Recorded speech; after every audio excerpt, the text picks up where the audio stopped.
Satu ialah mungkin kata baru yang, eee, kata baru ataupun istilah baru yang timbul daripada asalnya ada sumber bahasa Inggeris.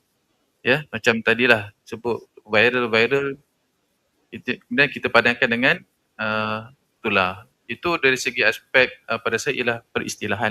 Dan kemudiannya barulah kita tengok bahasa-bahasa serumpun lain. Sebenarnya kita boleh ambil ke bahasa serumpun, bahasa Indonesia dan sebagainya. Itu memang ada dalam piawai pembentukan istilah, dan sekiranya tiada kita jumpai yang sesuai dalam kalangan dalam bahasa-bahasa yang kita senaraikan tadi, bahasa Inggeris kita akan ambil ataupun bahasa asing itu dengan penyesuaian ejaan sekiranya. Macam contoh ketimbang.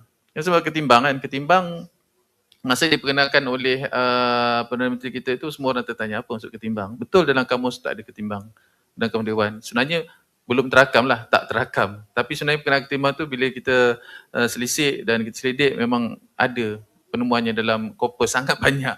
Jadi kita baru masuk ketimbang. Dia bukan daripada bahasa Inggeris sebenarnya, tapi dari bahasa yang dalam bahasa Melayu ataupun di dalam Nusantara yang belum lagi terakam.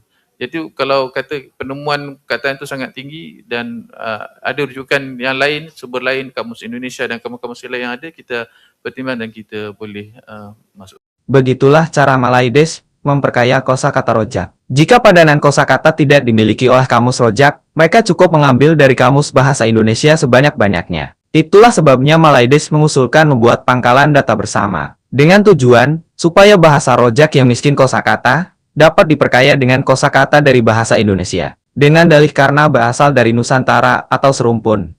Tak boleh, ada masalah je, serumpun, tak boleh. Tak boleh serumpun, mana boleh.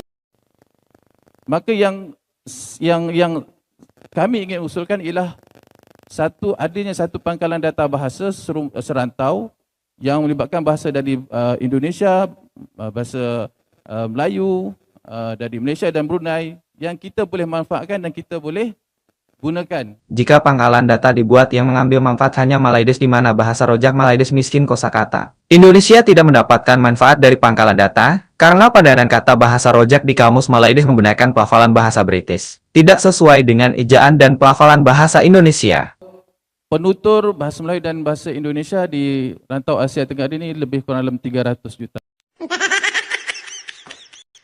Penutur bahasa Indonesia itu ada 199 juta. Sementara penutur bahasa Melayu ya, itu 19 juta. Ya. Jadi ini perbedaan yang sangat jauh. Kalau misalnya ada klaim, ya ada pernyataan bahasa Melayu digunakan oleh 300 juta orang. Ini tanda tanya besar. Melayu yang mana? Bagi kami tidak bisa itu. Ini adalah bahasa Indonesia.